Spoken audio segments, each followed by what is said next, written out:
Kim Gillespie is just one of nearly 1 million veterans living on the Sun Coast not getting the mental health they need. I didn't know what was wrong with me. A recent study by the Substance Abuse and Mental Health Services Administration shows that only half of returning vets who need mental health care receive services. The battle they're fighting? Stigma. Yes, sir! Something the Bay Pines VA healthcare system chief of mental health says they're constantly working to break. It is easier for me to say that I have chest pain and cardiac disease than for me to say that I have depression, that I'm not feeling well, and that I think everything is hopeless and it's better off to die. Some 22,000 vets used mental health services at Bay Pines VA last year. Clinicians screen vets for depression, PTSD, substance abuse, and suicide, which has become the VA secretary's top clinical priority after numbers have skyrocketed in recent years. It doesn't spare anybody.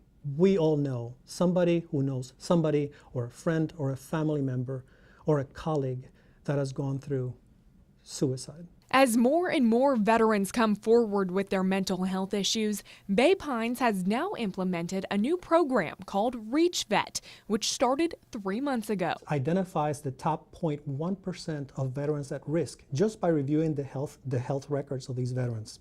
So what happens when we identify these veterans?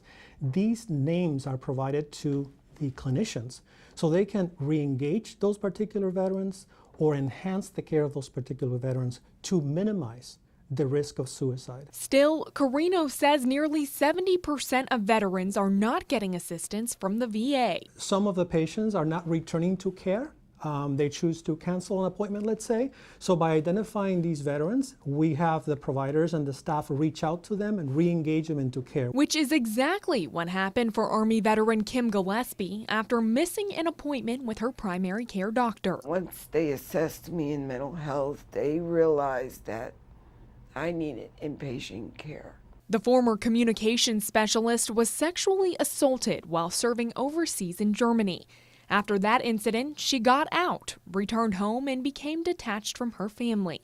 She decided moving to Florida was her next best option, but the trauma of her attack soon took its toll. The self-medication increased.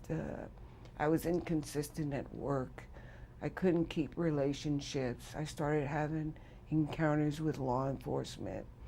So overall, my life really started to spin and spiral out of control. After months of isolation and barricading herself in her apartment, the battle she was fighting brought her to her darkest moment. Not knowing what was wrong with me.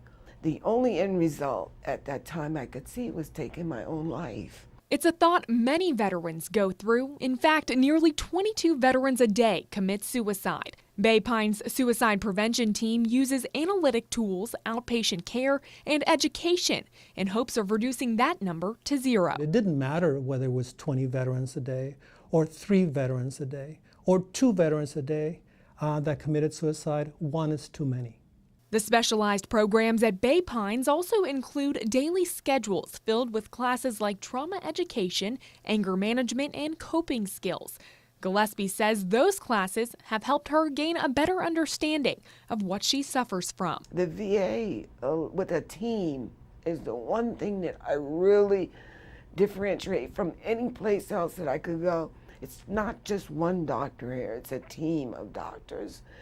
Even from nutrition to rec therapy to spiritual guidance, if that's something that you choose, to help get my life on the right track. Being on that right track is where Carino says you can help. He says engaging someone when they're hopeful can be the difference between life or death. One moment, you have really an intent of really ending your life.